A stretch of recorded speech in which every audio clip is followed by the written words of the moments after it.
திரைப்படத்துக்கு ஏற்பட்ட டிசப்பாயிண்டடான விஷயம் என்னன்றத வாங்க பார்க்கலாம். ஃபர்ஸ்ட் ஆஃப் ஆல் எல்லாரும் எதிர்பார்த்தது தளபதி கச்சேரி பாடல் வந்து கண்டிப்பா தீபாவளிக்கு வெளியாகுன்றதுதான். பட் இப்படி ஒரு சூழல்ல துயரங்களை சந்திக்கும் மக்களுக்கு மத்தியில தளபதி கச்சேரி பாடலை வெளியிட்டா அது சரியா இருக்காது அப்படின்னு அக்டோபர் 20ஆம் தேதியில இருந்து நவம்பர் ஃபர்ஸ்ட் வீக் இல்லனா நவம்பர் 18ஆம் தேதியில ரிலீஸ் பண்ணலாம் அப்படின்னு ஜனநாயகன் படக்குழு பிளான் பண்ணிருக்காங்க. இன்னொரு முக்கியமான ஒரு விஷயம் என்னன்னா, இந்த தளபதி கச்சேரி பாடல் வந்து தளபதி விஜய் அவர்கள் பாடலங்க. அவர் பாடியது வந்து வேற ஒரு பாடல். இந்த பாடலை வந்து நம்ம அனிருத் தான் பாடியிருக்காரு. காரணம் என்னன்னா, இது தளபதி விஜய் அவர்களை புகழ்ந்து பாடுற பாடல். அதுல இருக்கக்கூடிய ஃபர்ஸ்ட் 4 லைனை மட்டும் இங்க பதிவு பண்றேன். ஆல்ரெடி நம்ம 1 இயருக்கு முன்னாடி நம்ம பாடி மென்ஷன் பண்ண ஒரு வீடியோ பதிவு தான்.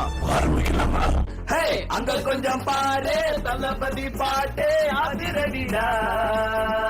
தளபதி கச்சேரி, தளபதி கச்சேரி, விசில் அடிச்சு வெடி வெடிச்சு கொண்டாடலாமா? இதே சூழல்ல பாடல் ஓகே, பட் படம் வந்து தள்ளி போறதா நிறைய நியூஸ் வருது. அதெல்லாம் உண்மையா அப்படின்னு கேக்குறீங்க. அந்த மாதிரி ரூமர்ஸ் வந்து யாருமே நம்பாதீங்க. கம்பல்சரி கன்ஃபார்ம்டு ஜனவரி 9 தான் ஜனநாயகன் வராரு. அதுல எந்த ஒரு மாற்று கருத்தும் இல்ல. தீபாவளியை சைலண்டா செலிப்ரேட் பண்ணுவாங்க. பொங்கலுக்கு சரவடி ஆட்டத்தை ஆரம்பிப்போம்.